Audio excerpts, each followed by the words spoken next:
Hey there, this is Mr. Icarus, and welcome to yet another edition of Doom Mod Madness.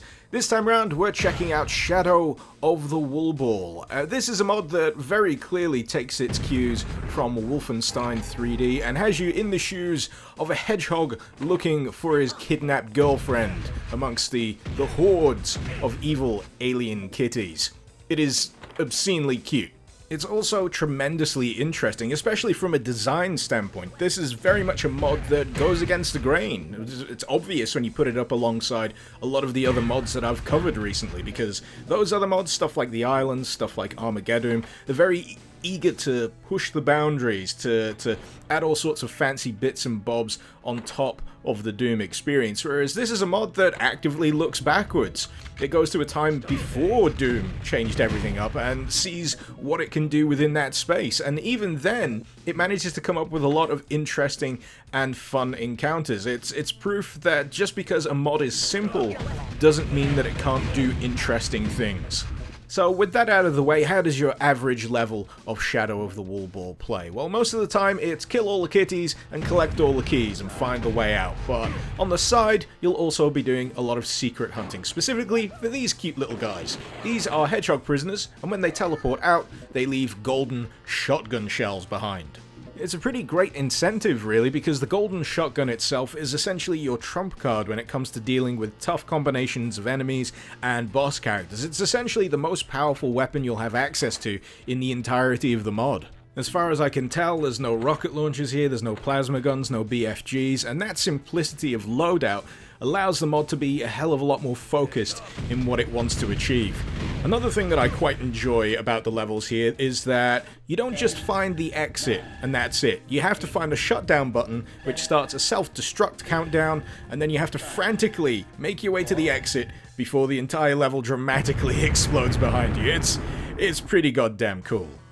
Despite the simplicity of the level layouts here, there's a lot of creativity to be enjoyed. This one in particular has you avoiding a watcher, and this is a complete one-off gimmick. This doesn't happen in any other level, just in this one, and when it's lit up in this room, that's the area that you want to avoid. If you get caught, you get a little bit of a Metal Gear Solid style alert noise, and enemies start pouring out from behind secret walls. It's a really cool and fun little gimmick. Something that switches up the gameplay ever so slightly and forces you to approach the situation a little bit more cautiously, but to be honest, if you want to be hoovering up all of the secrets here, then you will eventually have to get caught by this thing, so sod it, let's do it. There we go.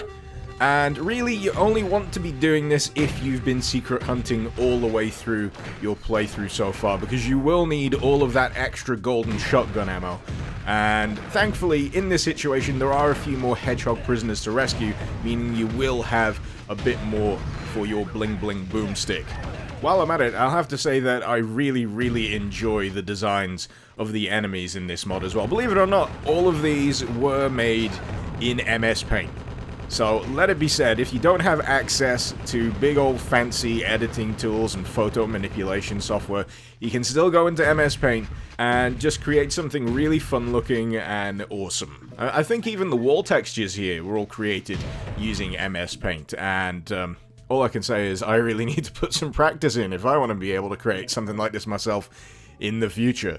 But in terms of other levels and no particular gimmicks, there's one level that has you careening down a wind tunnel type level, trying to dodge barbed wire walls that can insta-kill you. That one's pretty fun.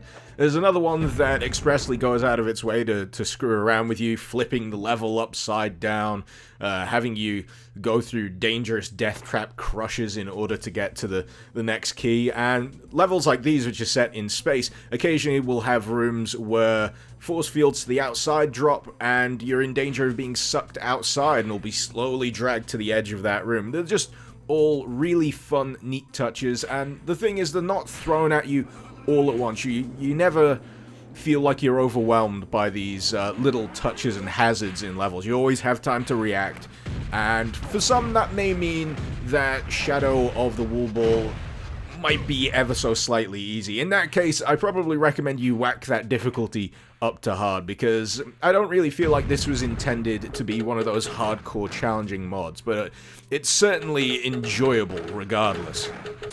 Speaking of enjoyable, I really enjoy the interactions that you have with the evil kitty overlord through the comm screens here. It's completely optional, you don't have to press enter on them and listen to whatever insults it's going to chuck at you, but either way, it just adds to everything else here. You just get the overwhelming feeling that this is a mod that feels pro. It feels professionally put together. And it also has bosses, which is a feature that I always enjoy. But this boss right here is probably my favorite out of all of them, and it's just for the simple fact that this is his introduction.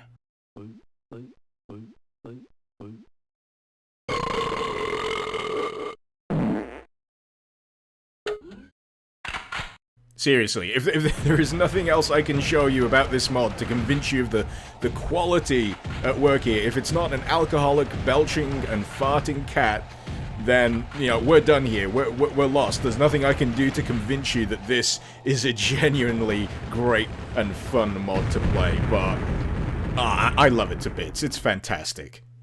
When it comes down to the downsides of this particular mod, you'll be hard-pressed to find many. I mean, personally, I thought this mod was a little too short. I desperately wanted there to be more of it, because in total, there are 15 standard levels here for you to play through. There's 3 extra bonus levels for you to find as well, 1 in each of the main episodes, but beyond that, you'll probably blast through this in half an hour to 3/4 of an hour. It's a very brisk and fast-moving mod that you just can't really put down. Well, I certainly couldn't put it down because I was just having such a nice time with it.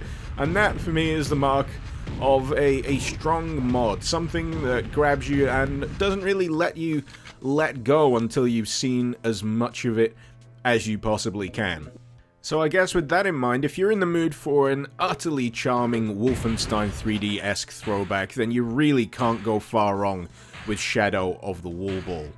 To me, it's testament to what you can achieve even when you stick to what many people would consider a restrictive design concept. You don't always have to go big, you don't always have to go over the top. Sometimes you just need to keep it simple, and that is definitely something that Shadow of the Wall Ball does extremely well. And if you want to check it out, the link, as usual, is in the description below. Hopefully you've enjoyed this video. Feel free to let me know what you thought in the comments, and if there's any mods that you'd like to see me cover in future episodes of Doom Mod Madness, feel free to plonk them down there too.